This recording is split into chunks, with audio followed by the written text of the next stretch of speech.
Salut les gens, j'espère que vous allez bien, moi en tout cas ça va super. Aujourd'hui on se retrouve pour une nouvelle vidéo sur la présentation de mon deck Kaiba revient, version améliorée selon moi. Donc ça c'est la boîte du deck donc Kaiba, donc je pense que vous avez vu au niveau du titre.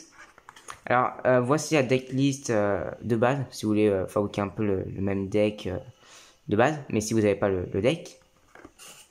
Donc voilà, ça c'est la boîte.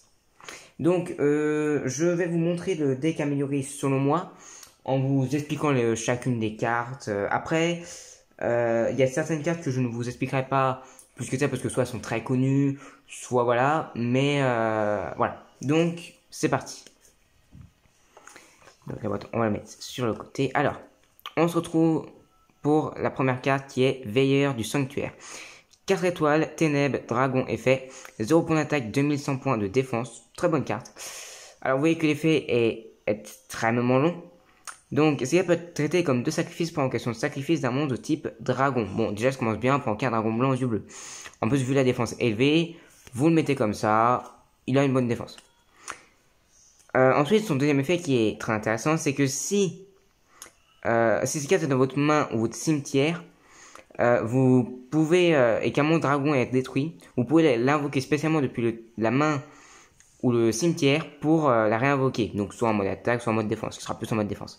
Et si vous avez un monstre normal de type dragon dans votre cimetière, vous pouvez l'ajouter à votre main. Ce qui fait que si Dragon Blanc du Bleu a été détruit, qu'il est envoyé au cimetière, vous pouvez invoquer cette carte, l'invoquer en mode défense, rajouter Dragon Blanc du Bleu, et au prochain tour, vous réinvoquez Dragon Blanc du Bleu, ce qui est très intéressant. Ensuite, on passe à Péten, le clown des ténèbres en 2 exemplaires.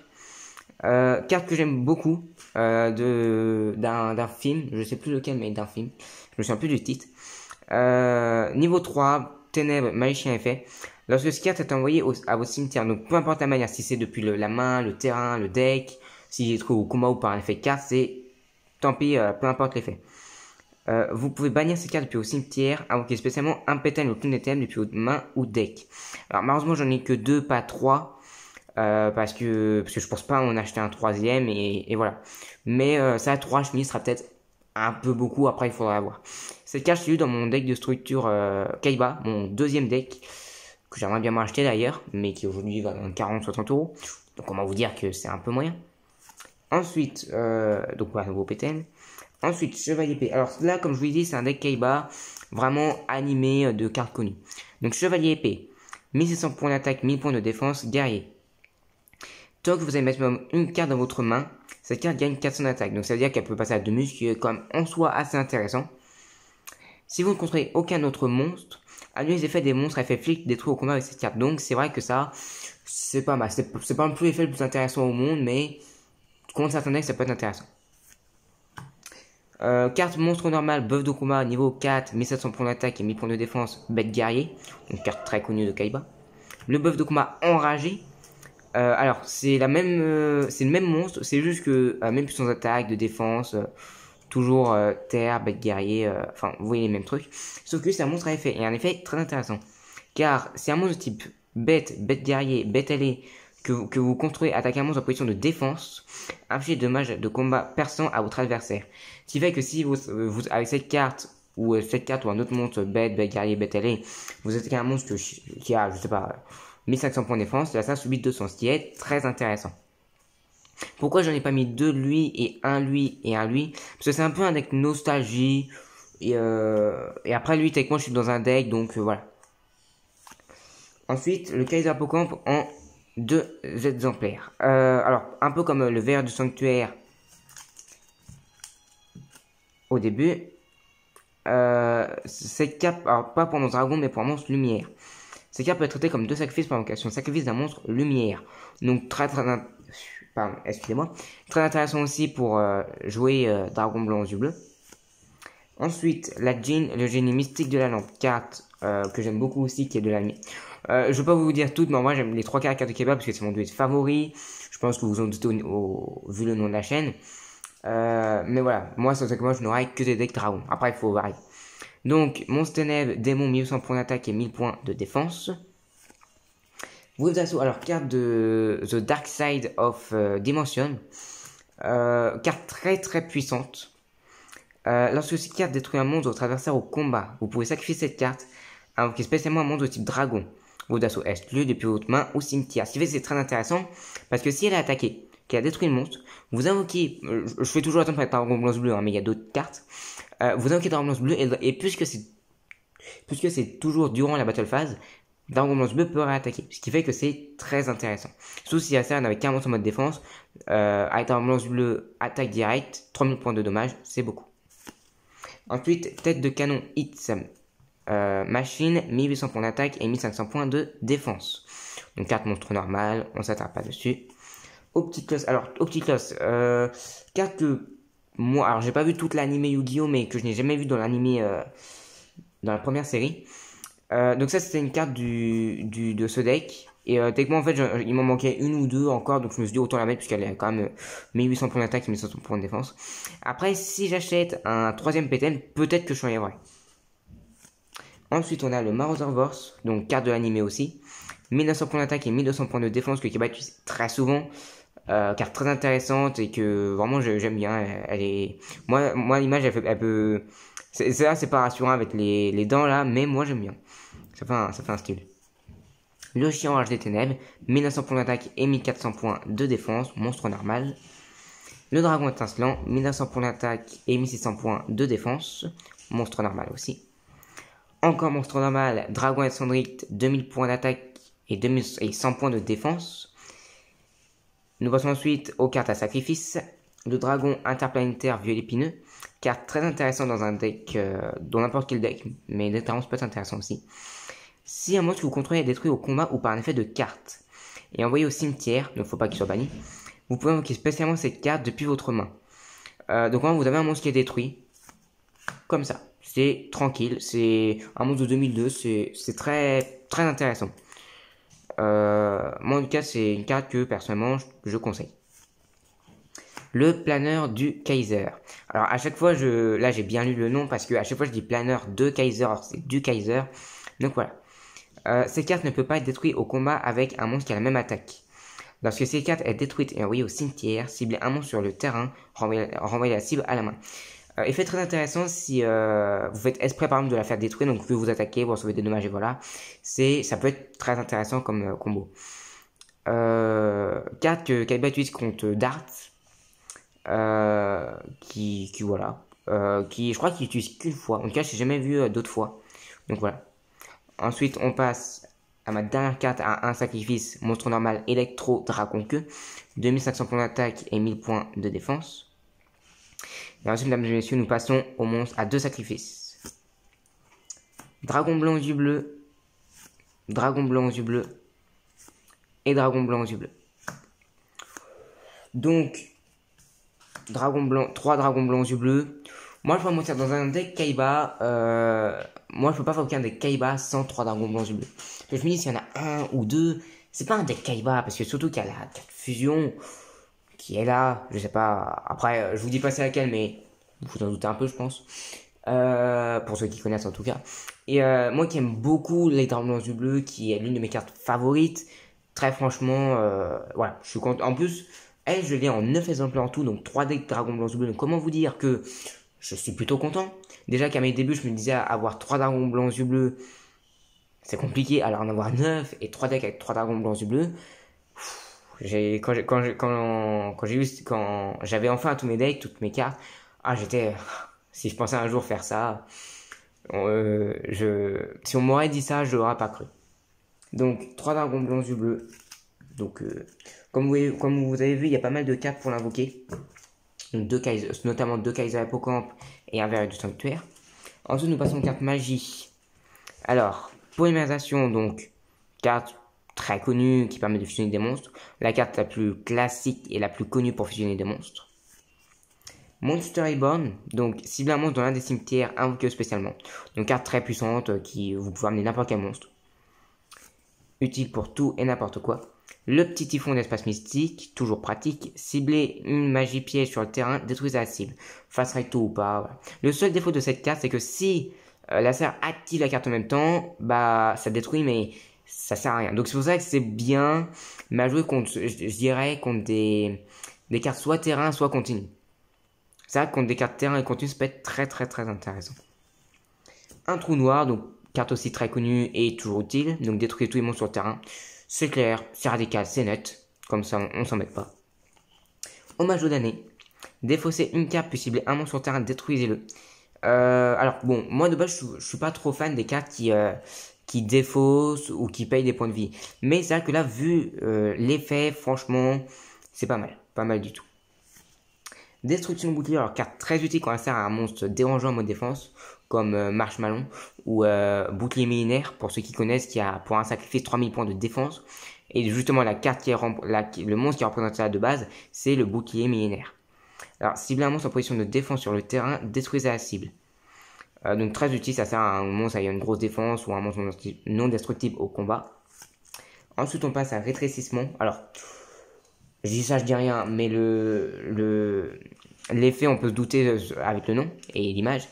Cible un monstre face rétro sur le terrain jusqu'à la même phase, l'attaque d'origine du monstre est divisée par 2.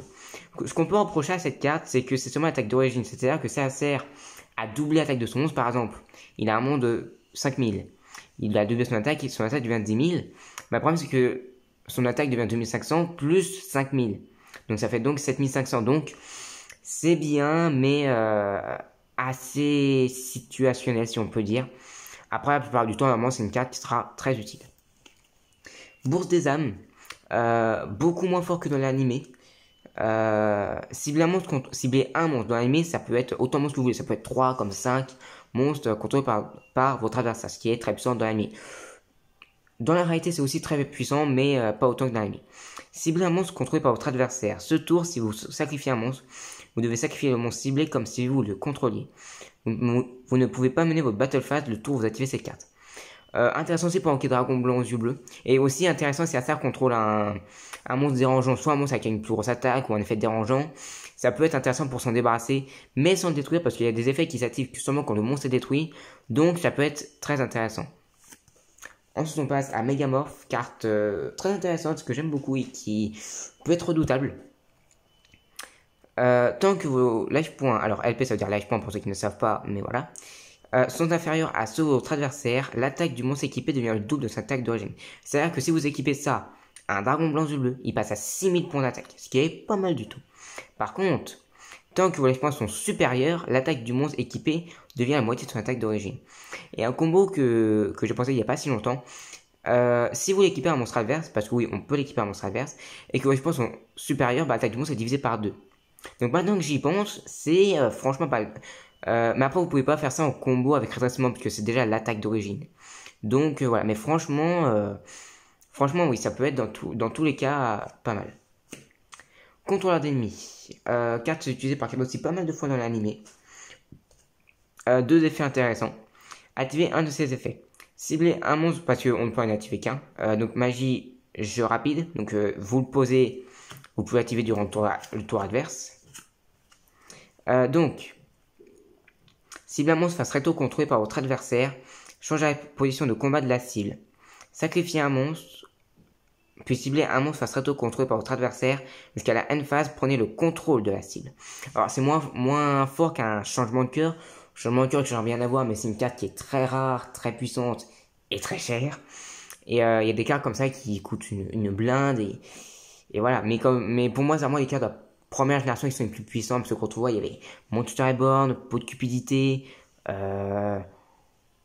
Typhon Passe Mystique, Trou Noir, des cartes qui ont une ligne d'effet et qui peut totalement retourner la situation. Et vraiment, c'est... Voilà. Comparé que maintenant, quand on voit que les effets font tout ça, qu'il y a 10 lignes, et parfois l'effet est vraiment pas ouf. Voilà. Ensuite, nous passons aux cartes piège. Trappe.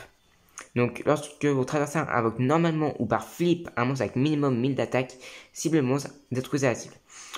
Très bonne carte qui, en soi, il y a peu de chances qu'un ça invoque un monstre en mode attaque avec moins de 1000 d'attaque. Vraiment que vraiment il soit désespéré, voilà. Mais en soi, il y a assez peu de chances. Armure de Sakuratsu. Lorsqu'un monstre de votre adversaire déclare une attaque, cible le monstre attaquant, détruisez la cible. Carte simple, rapide, efficace, comme j'aime. Donc il n'y a pas grand chose à dire, c'est tout simple. Rugissement menaçant. Votre adversaire ne peut pas déclarer d'attaque ce tour. Alors c'est très intéressant parce que l'adversaire il peut rien faire. Enfin, il peut invoquer, voilà, mais vous êtes tranquille pendant un tour. Donc c'est bien pour se défendre. Ruines étendues. Alors, cette carte, de base, je n'étais pas trop fan. Mais ensuite, j'ai relu l'effet. Je me suis dit, ah, c'est pas mal en fait. Son effet, c'est lorsqu'un monstre ou votre adversaire déclare une attaque, détruisez le monstre en position d'attaque contrôlé par votre adversaire avec la plus haute attaque. En cas d'égalité, vous choisissez. Alors, c'est très fort, mais c'est en même temps pas extra, parce que si ça sert par exemple, vous contrôlez Magicien des Ténèbres. Enfin, Magicien sombre, mais moi je dis la version ennemie. Si vous contrôlez Magicien des Ténèbres et que ça contrôle 2 dragons blancs et bleus, vous activez ça, et ça perd un dragon blanc et bleu. Oui, mais il lui en reste un deuxième, ce qui fait qu'il peut toujours vous détruire votre Magicien des Ténèbres. Donc, voilà, c'est bien. En soi, par du temps, c'est très utile, mais c'est vrai que dans certains cas, ça peut être limite. Sortilège de l'ombre, carte extrêmement puissante qui est très intéressante dans n'importe quel deck. Activez ces cartes en ciblant un monstre face recto contré par votre adversaire. Il perd 700 d'attaque. Alors je vais pas vous mentir, un monstre qui perd 700 points d'attaque, personnellement je trouve ça énorme. Même sur un dragon blanc subi, il passe à 2300. À 2300, donc voilà. Et en plus, il ne peut ni attaquer ni changer sa position de combat. Lorsqu'il quitte le terrain, détruisez cette carte. Franchement, c'est pas mal pour bloquer un gros monstre adverse. Ça, franchement, si vous avez aucune autre carte et que c'est la seule carte que vous avez, franchement, c'est pas mal à jouer. Anneau de destruction. Alors, pour ceux qui connaissent l'anime, Kaiba utilise aussi une carte anneau de protection, je crois. Je suis plus très sûr du nom, mais je crois que c'est un truc du genre. Qui en fait, lorsqu'il active cette carte, le protège en fait des dommages d'effet. Moi, je l'ai pas parce que de deux choses l'une, mon deck est déjà bien rempli, donc voilà. Et qui plus est parce que je me dis, bon, il y a que ces cartes qui m'affichent des dommages, donc bon, je reste assez moyen. Après, à voir dans l'avenir, après, ça peut être intéressant, mais à voir. Alors, durant le tour de votre adversaire, si un monstre face recto contré par votre adversaire dont l'attaque est inférieure ou égale au calcul à ses life points, détruisez le monstre face recto et si vous le faites, recevez des dommages égaux à son attaque d'origine, puis infligez des dommages à votre adversaire égaux aux dommages que vous avez reçus. Vous ne pouvez activer qu'un anneau de destruction par tour. Donc si ça contrôle un monstre, vous le détruisez. Vous et votre adversaire subissez le même nombre de dommages. Donc par exemple, je sais pas, vous détruisez Magicien des Ténèbres pour un peu changer de dragon blanc et bleu. Les deux joueurs reçoivent 2000 points de dommages. Et voilà. Alors vous vous dites, en quoi c'est fort? En vrai, toi si tu subis des dommages, oui. Mais ça reste fort par rapport au fait que ça détruit un gros monstre adverse. Enfin, après, il faut tuer au bon moment, mais ça détruit un gros monstre adverse et ça subit aussi des points de vie. Et aussi, ce qui peut être intéressant, c'est que si ça a un monstre en position de défense face recto, vous pouvez activer cette carte. Si, comme tout à l'heure, si c'est un marshmallow ou un bouclier minaire ou une carte dérangeante que vous pouvez pas détruire parce que soit le monstre est non destructible au combat ou qu'il a une défense trop élevée, ça c'est très intéressant. Vous subissez peu de points de dommage et votre adversaire aussi, et ça détruit son monde. Donc franchement, moi je trouve ça très fort. Chaîne démoniaque, donc un peu un dérivé, si on peut dire, de sortilège de l'ombre. Alors les deux ont des effets différents, mais je préfère quand même sortilège de l'ombre. Ça donc c'est plus, ça qu'on dit c'est plus un deck Kaiba, de l'animé. Et voilà, comparé que ça, c'est vraiment dans tous les decks de nos jours très fort, puisque tous les monstres sont à effet normalement aujourd'hui. Donc, carte continue. Active ces cartes en ciblant un monstre à effet sur le terrain. Annule les effets du monstre face recto tant qu'il est sur le terrain. Et aussi, le monstre face recto ne peut pas attaquer. Lorsqu'il est détruit cette carte. Donc, ce qui fait que si c'est un monstre à effet, il peut rien faire. Pas attaquer, pas déclarer d'attaque, rien. Pas activer ses effets. Le seul truc, c'est que jouer ça contre un deck Yugi ou un deck qui utilise des monstres normaux, c'est pas extra. Et la dernière carte piège, appel de la Trentée. Donc carte que... Il y a quelques cartes comme ça, comme Monster Reborn, appel de la Trentée, que je mets un peu dans tous mes decks, parce que c'est des cartes que j'aime beaucoup, et qui sont très intéressantes. Alors, activez cette carte en ciblant un monstre dans votre cimetière, qui est spécialement la cible en position d'attaque. Lorsque cette carte quitte le terrain, détruisez la cible. Lorsque la cible est détruite, détruisez cette carte. Carte très intéressante, parce que, bon, c'est moins fort qu'un Monster Reborn, mais ça peut quand même ramener n'importe quel monstre, qui est très intéressant. Donc voilà, c'est tout pour le deck. Sauf qu'il reste une carte, la carte d'Extra Deck. Donc je pense que vous vous doutez laquelle est-ce. C'est bien entendu le Dragon Ultime aux yeux bleus. Alors on voit moyennement le titre. Donc 3 dragons blancs yeux bleus pour invoquer, 4500 points d'attaque, 3800 points de défense. Carte pas si dure à trouver. Et après ça dépend si vous voulez l'acheter en gold ou en secret rare, là je pense qu'elle peut atteindre des hauts prix. Mais bon là, elle est juste en super rare. Donc franchement, voilà. Donc voilà, c'est tout pour ce deck. Dites-moi dans les commentaires ce que vous en pensez. Si quelle carte vous mettriez à la place. Voilà. Donc, n'hésitez pas à partager la vidéo, à laisser un gros pouce bleu, à vous abonner. Et sur ce, je vous dis à la prochaine.